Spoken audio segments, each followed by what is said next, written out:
ಮೂಡಿಗೆರೆ ಅಕ್ರಮ ವಾಣಿಜ್ಯ ಕಟ್ಟಡ ಹಾಗೂ ಅರಣ್ಯ ಭೂಮಿ ಒತ್ತುವರಿ ತೆರವುಗೊಳಿಸಲು ಗ್ರಾಮಸ್ಥರ ಆಗ್ರಹ.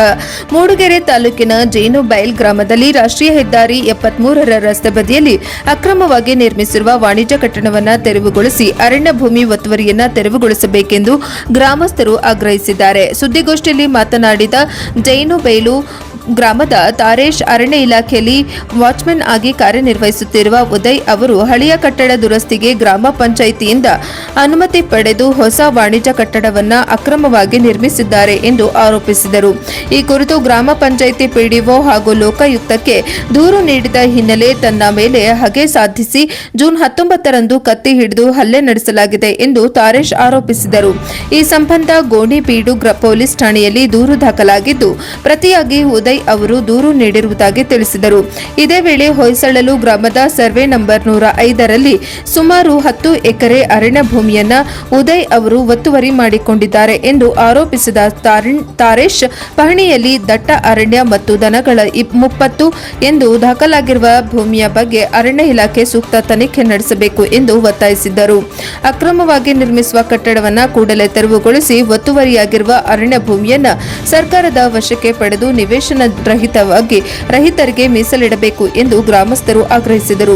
ಸುದ್ದಿಗೋಷ್ಠಿಯಲ್ಲಿ ಗ್ರಾಮಸ್ಥರಾದ ಕುಮಾರೇಗೌಡ, ಸುರೇಶ್, ನಿಶಾಂತ್ ಹಾಗೂ ಮಹೇಶ್ ಉಪಸ್ಥಿತರಿದ್ದರು. ವರದಿ ಪ್ರಕಾಶ್ ಬಕ್ಕಿ, ಪ್ರಜಾಪವರ್ ಟಿವಿ, ಮೂಡಿಗೆರೆ. ಅರಣ್ಯ ಭೂಮಿ ಒತ್ತುವರಿ ಮಾಡಿದ್ದಾರೆ. ಇದನ್ನ ಅರಣ್ಯ ಭೂಮಿ ಒತ್ತುವರಿ ಮಾಡಿದ್ರು, ಹೇಳುವರಿಲ್ಲ ಕೇಳುವರಿಲ್ಲ ಆಗಿದೆ. ಏನು ನಮ್ಮ ಹತ್ರ ಡಾಕ್ಯುಮೆಂಟ್ ಸಮೇತ ಇದೆ. ಅವನಿಗೆ 2015ರಲ್ಲಿ ಅವರ ಅಮ್ಮನಿಗೆ ಖಾತೆ ಆಗಿರೋದು, ಬೇರೆ 2015ರಲ್ಲಿ 53ರಲ್ಲಿ ಮಂಜೂರಿ ಆಗಿರೋದು ರೆಕಾರ್ಡ್. ಇವನೇನ್ ಮಾಡಿದ್ದಾನೆ, ಅದನ್ನ ಬಿಟ್ಟು ಬೇರೆ ಮತ್ತೆ ಎಕ್ಸೆಸ್ 10 ಎಕರೆ ಮಾಡಿದ್ದಾನೆ. ನಾವು ಯಾವುದೇ ತರಹದ ಫಾರೆಸ್ಟ್ ಇಲಾಖೆಗೆ ತಿಳಿಸಿದ್ರು ಸಮೇತ ಇವತ್ತಿನವರೆಗೂ RF ಆಗಲಿ, ACF ಆಗಲಿ, DF ಆಗಲಿ, ಸಂಬಂಧಪಟ್ಟ ಅಧಿಕಾರಿಗಳಾಗ್ಲಿ ಯಾರು ಬಂದಿಲ್ಲ ಇವತ್ತಿನವರೆಗೂ. ಅವನು ಒಂದು ಸಾವು, ಊರಲ್ಲಿ ಯಾವ್ದಾದ್ರು ಸಾವು ಆಯ್ತು ಅಂತಂದ್ರೆ ಒಂದು ಸೌದೆ ಕಡೆಯಕ್ಕೆ ಹೋದ್ರ ಸಮೇತ ಬಂದು ತಡಿತಾನೆ.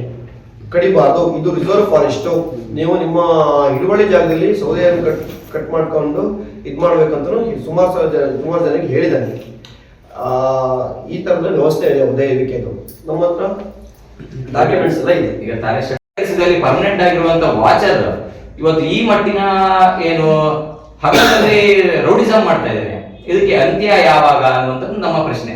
ಮತ್ತೆ ಇಲ್ಲಿ ತಾಯಿ ಹಾಕಿರೋದು ಸರ್ವೆ ನಂಬರ್ 105 ನನಗೆ ಗೊತ್ತಿಲ್ಲ. ನಂದು ನಂದು ಹಳೆ ಮನೆ ಜಾಗ ಇರುತ್ತೆ. ಹಳೆ ಮನೆ ಡೆಮಾಲಿಷ್ ಮಾಡಿ ನಾನು ಮನೆ ಮಾಡ್ತೀನಿ ಅಂತ ನಮ್ಗೆ ಹೇಳಿರ್ತಾರೆ. ಚೇತನ್ ಕುಮಾರ್ ಮನೆ ಮಾಡಕ್ಕೆ ಉದಯ್ ಬಿಕೆ ಅವರು ಪರ್ಮಿಷನ್ ತಗೋಬೇಕು ಅಂತ ಹೇಳಿ, ಪರ್ಮಿಷನ್ ಬೇಕು ಅಂತ ಕೊಟ್ಟಿರ್ತಾರೆ ಅಂತ ಹೇಳಿರ್ತಾರೆ.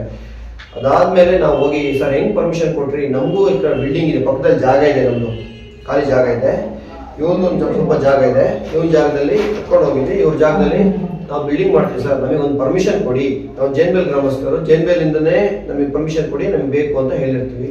ಅದಾದಾಗ ನಾವು ಕೊಡಕ್ ಬರಲ್ಲ. ಈ ತರ ಉದಯ್ ಬಿಕೆ ಅವರು ಜಾಗನ ಈ ತರ ದುರುಪಯೋಗ ಪಡ್ಕೊಂಡು ಜಾಗನ ಮಿಸ್ಯೂಸ್ ಮಾಡಿ ನನಗೆ ಹಳೆ ಮನೆ ಪರ್ಮಿಷನ್ ಕೊಡಿ ಅಂತ ಹೇಳಿ, ಡೆಮಾಲಿಷ್ ಮಾಡ್ತೀನಿ ಅಂತ ಹೇಳಿ, ಜಾಗ ತಗೊಂಡಿರ ಅಂತ ಹೇಳಿ ಇವನು ಅಂಗಡಿ ಮಳಿಗೆ ಮತ್ತು ಮನೆಯನ್ನು ಮಾಡಕ್ಕೆ ಮಾಡಿರ್ತಾನೆ. ಅವ್ರು ಹೇಳಿದ್ರು ಕೇಳಿಲ್ಲ. ಅದಾದ್ಮೇಲೆ ಅವರು ಚೇತನ್ ಕುಮಾರ್ ಅವರು ಆಮೇಲೆ ಪರ್ಮಿಷನ್ ಕ್ಯಾನ್ಸಲ್ ಮಾಡ್ಬಿಟ್ಟು ಇದನ್ನ ಕಟ್ಲೇಬಾರ್ದು, ಡೆಮಾಲಿಷ್ ಮಾಡ್ಬೇಕಂತ ಹೇಳಿ ಮಾಡ್ಕೊಟ್ಟಿರ್ತಾರೆ. ಈಗ ನಿಮ್ಮೆಲ್ಲ